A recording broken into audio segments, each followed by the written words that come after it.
It's a topic that's been brought up on several occasions, but none bigger than the TNT broadcast of the Stanley Cup Finals. Commissioner Gary Bettman put his opinion on it. Deputy Commissioner Bill Daley has released statements. NHLPA Assistant Executive Director Ron Hainsey has made statements about this. Some GMs have put in their opinion, as well as some owners. I'll tell you exactly what it is. It's a controversial topic that some think needs to be addressed in the CBA agreement, and it wasn't this past year. But I will tell you why I don't believe that there is an advantage in having no state tax versus states that do have state taxes and those teams that are playing in those states. Is there an advantage to building a deeper, better roster in the states where there's no state tax versus the ones that do have a state tax? Guys, thank you for joining me on this episode of Panthers Digest. I'm your host, Greg Andrews, as always. Don't forget to hit that subscribe button right there down below. It takes 2 seconds, guys, okay? Because you need to stay up to date with anything and everything that has to do with your back-to-back Stanley Cup champion Florida Panthers. Well, here we are. Once again, we are having to talk about state tax versus no state tax. I'm going to tell you this just to start off. It doesn't mean anything. And I'm going to prove it to you in just a second. Because in any sport, no matter what the league is, I would say the ones where there is a salary cap. And the thing with the NHL that differs from other salary cap leagues is this.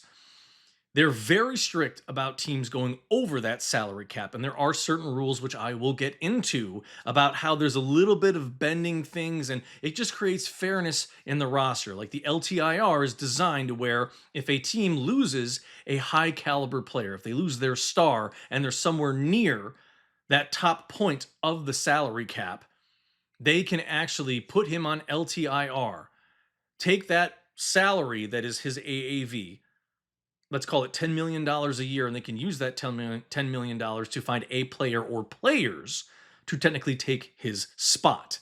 That's how it works. It kind of creates a fairness in terms of you lose a big-time star, you still have the ability to try to bring in talent to replace him. But as soon as he comes back, that inflated cap space that you now have, because that allows you to go over, it doesn't mean that you take away that person's AAV from the salary cap. No, it's still there. You are allowed to go over by that amount. So if you're at from the $88 million this past season, let's say somebody's at 85 million and you've got 3 million left over, well, you can go $10 million over to replace that player. But anyways, I'm digressing. The reason why I'm saying I don't think that there is an issue is because of this. This is a look at the last, well, since 2005 and 2006. Wow, it's been so long to say those numbers and those years. 2005, 2006, when the salary cap era began and it was implemented. This is a look at all the Stanley Cup champions on the left-hand side, the winners, who they faced. The brackets are around. That starts, and you can put in the Anaheim Ducks there because that was 2006, 2007. All of those teams up until the 2019-2020 season were from states that have a state tax. Then you look at when Tampa Bay had their back-to-back, then Colorado won, then Vegas won, then the back-to-back Stanley Cup championships for Florida. That's when you started seeing these teams that are in states that have no state tax. They're starting to win. But everybody starts bitching and moaning, and this starts to happen when teams start to win. And they're like, oh, well, they're from the Sun Belt. That's why it's happening. It has nothing to really do with that, guys. It has nothing to do with no state tax. And I'm going to play a great soundbite from Gary Bettman. And all you people can have these conspiracy theories or whatever. The teams are staying inside the legalities that are there on the CBA agreement that states you are allowed to do this, you're allowed to do that. They're not doing anything that is illegal. They're not doing anything that warrants a penalty, because if there was, you would know about it. And the NHL comes down very hard on teams that go over the salary cap. It's something that's very frowned upon. But these teams are just smarter because of the GMs. And I'm going to give you some of the examples. The success for the teams like Florida, Tampa, Vegas, and Dallas coincides with their GMs. Bill Zito, Julien Brisebois, Kelly McCrimmon and Jim Neal. They're all phenomenal top tier GMs that know how to deal with salary cap, find the talent, work the numbers so that things play out in their favor to bring in the talent to build a solid team and a deep team. And I'm going to go through some of the rosters for some of the teams that have won these Stanley Cups, going back in time to about 2010, 2011. I mean, I'll get into it in a minute just to show you the breakdown of the roster. Now, keep in mind this, the salary cap that has increased over the years has allowed teams to sign players and put more money into the top tiered talent because they can actually request that money. Every year that the salary cap has gone up, the best player on the team, if you wanted to offer that person a contract, you could pay them more. For instance, this past year, I believe it was $17.5 million or $17.8 million was the highest limit that a player can actually say, hey, I want to be paid this amount. And the highest paid player right now, I think it was Austin Matthews. I think he's around 16 million, a little over 16 million is what he's getting per year. And that's pretty much at the highest amount of the cap because they can only take about, I think it's 20% of the total cap that you have for that year. I believe it's somewhere around there. I could be wrong, but we're going to get into the legalities because I actually have snapshots to show you guys to tell you how this actually works. Because I think a lot of you are kind of confused and you think, oh, it's kind of like a cheat thing. You know, they have no state tax, but you can compare contracts to where I'll give you a good example. If Aaron Ekblad left the Panthers, he could have gotten 8 million, 8.5 million somewhere else, but he took 6.1. So after taxes, after all of that, you're kind of looking at exactly where his contract with the Florida Panthers is. But these guys are coming to these teams for other reasons. And Gary Bettman said it the best. Here he is, guys. Were you sitting there with the tax table? No, you wanted to go to a good organization in a place where you wanted to live, where you wanted to raise your kids and send them to school. You wanted to play in a first-class arena with a first-class training facility, with an owner, an organization, a GM, and a coach that you were comfortable with, and you wanted to have good teammates so you'd have a shot at winning. State taxes high in Los Angeles, high in New York. What are we going to do, subsidize those teams? I would say Gary Bettman makes several really, really good points there. It's not the only selling point for Florida or Tampa or Vegas or Seattle isn't, well, guys, just come here. We've got no state tax. That's not how they're selling it. Their GMs are saying people are coming to these organizations because they're winning organizations. Vegas has been doing well in the regular season. They won a Stanley Cup. Tampa Bay, same thing. They've had a great organization. Now they're kind of in this phase where they might be kind of in a mild rebuild, but they still are able to compete. They're still making it to the playoffs. Players want to go to teams that are winning, that are getting into the playoffs. They like Gary Bettman said, they have a beautiful arena. They've got a great coaching staff. They've got a great GM. They've got great players that they're surrounded with. The Florida Panthers have all of that, guys. And all you're saying, oh, bitching and moaning, well, they've got no state tax. That's why they're able to get players to have this deeper thing. Get out of here with that. The Panthers are winning now, and it seems to me that every time, and I was saying this before, anytime a team in any sport starts to win, everybody starts to complain about something. There is some sort of advantage that team has that nobody else has.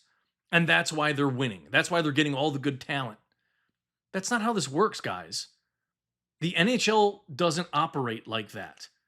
I'm sorry that your team might be in a state where there's higher state taxes, but there are teams out there that have built amazing rosters because in the last 19 years,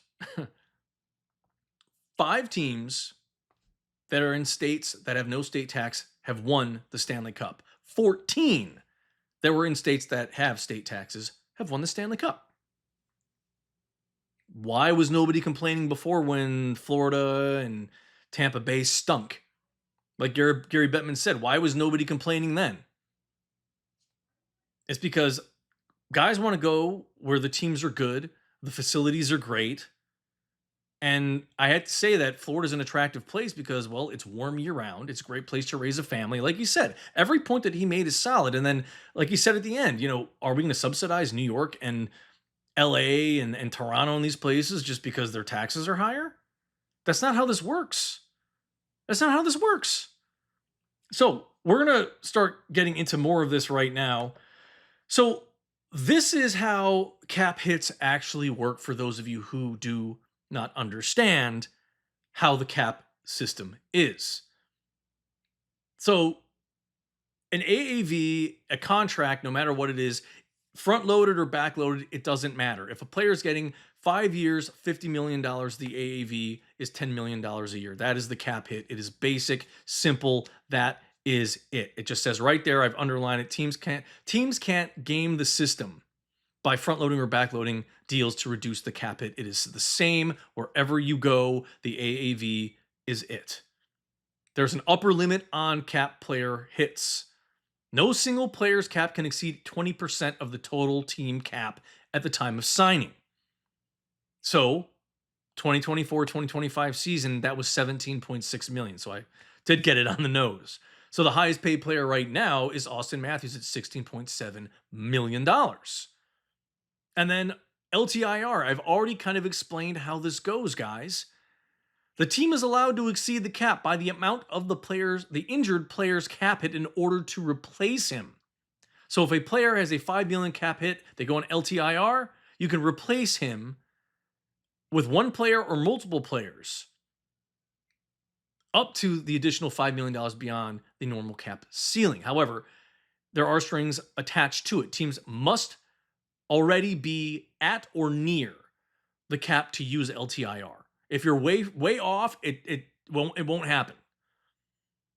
So the biggest thing that happens here with LTIR is that you have to get back under that once the player comes back from LTIR.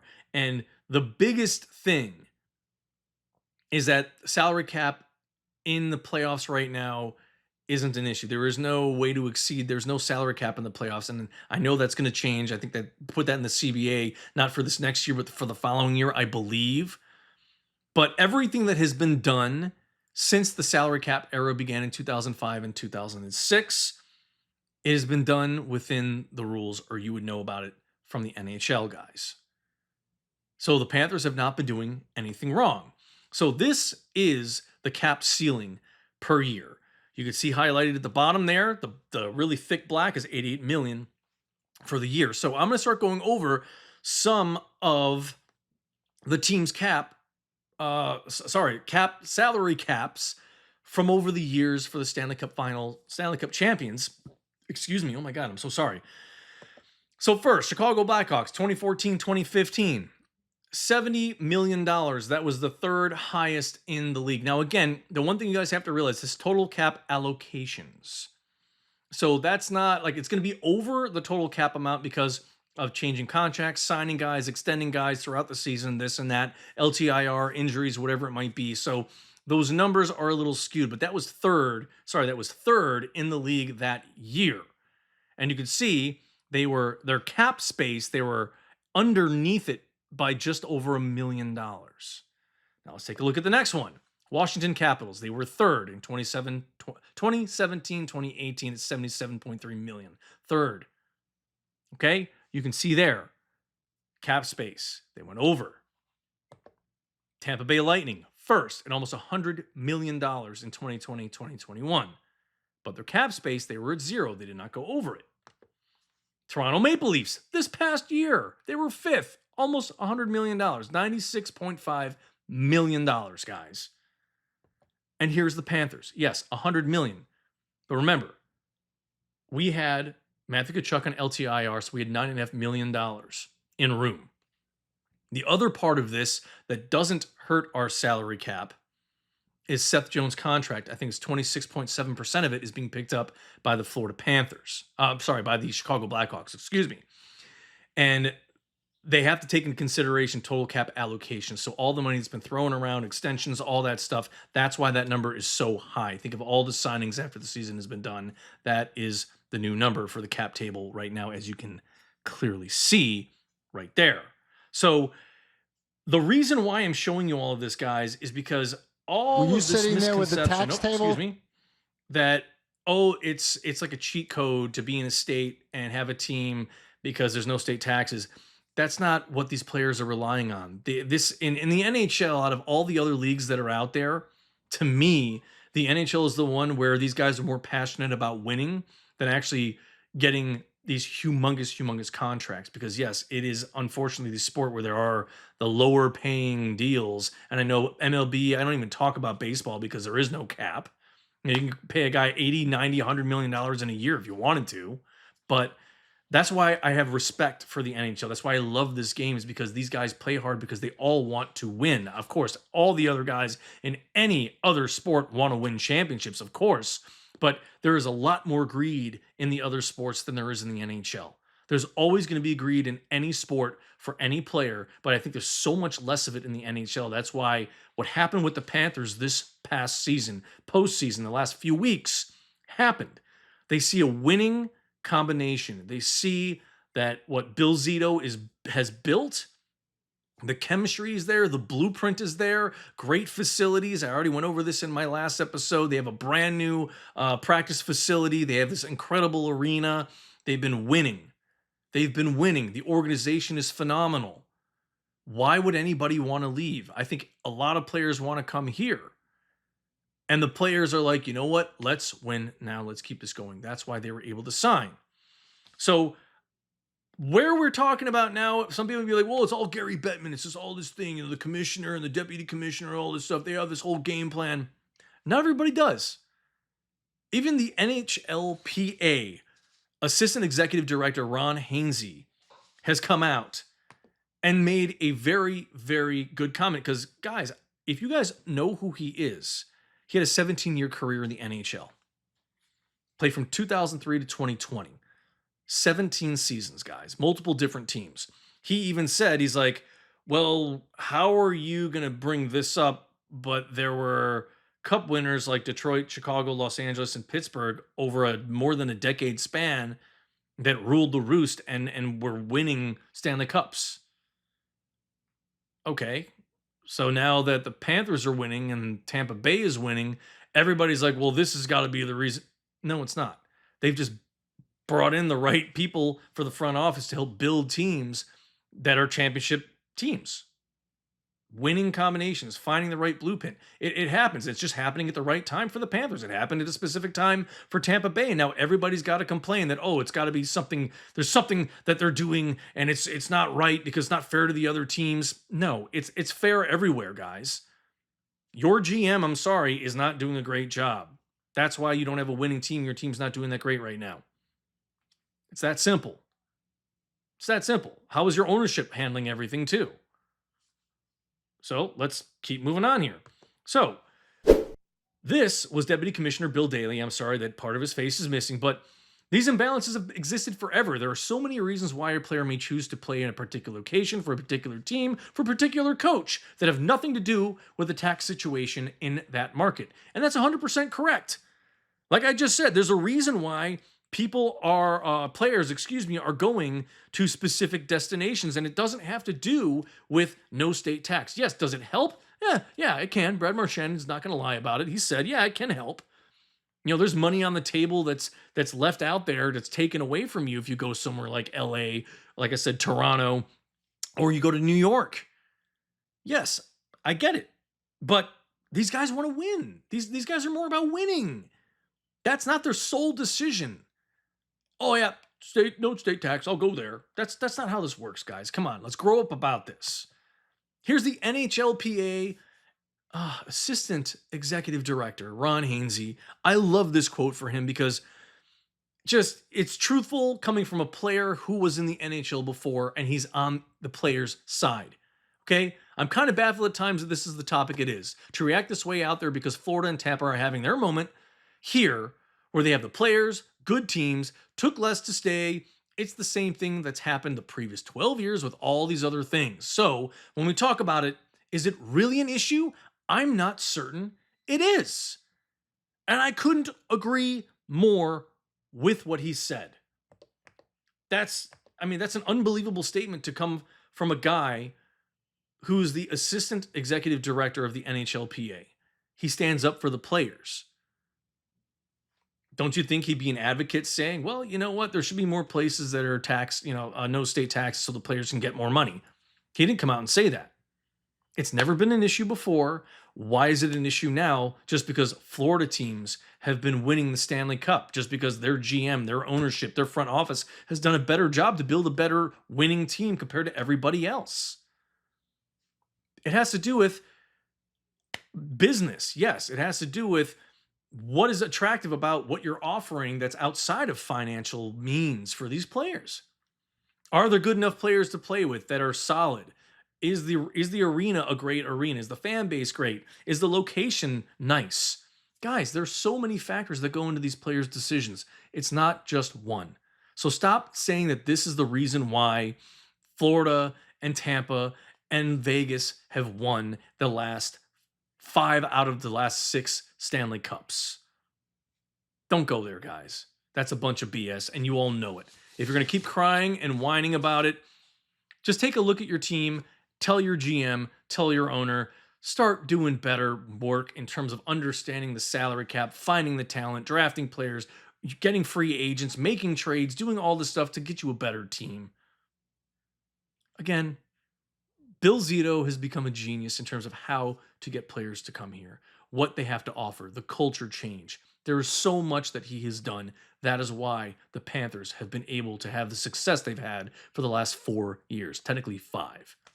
But anyways, guys, thank you for joining me in this episode of Panthers Digest. I know I got off here and there. I get really fired up about this because to me, this is a touchy subject for a lot of you guys, but it's an easy one just to say, hey, well, this is the reason why. No, it's not.